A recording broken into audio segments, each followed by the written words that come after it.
हम लोग बनाएंगे ट्रैवल फ्रेंडली ड्राई चटनी। मैंने यहाँ पर हॉर्स ग्राम को वॉश करके ड्राई करके अभी रोस्ट करने वाली हूँ।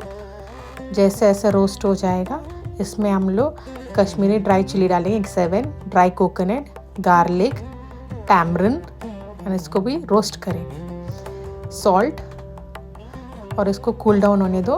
उसके बाद हम लोग इसको पीस लेंगे मिक्सी में।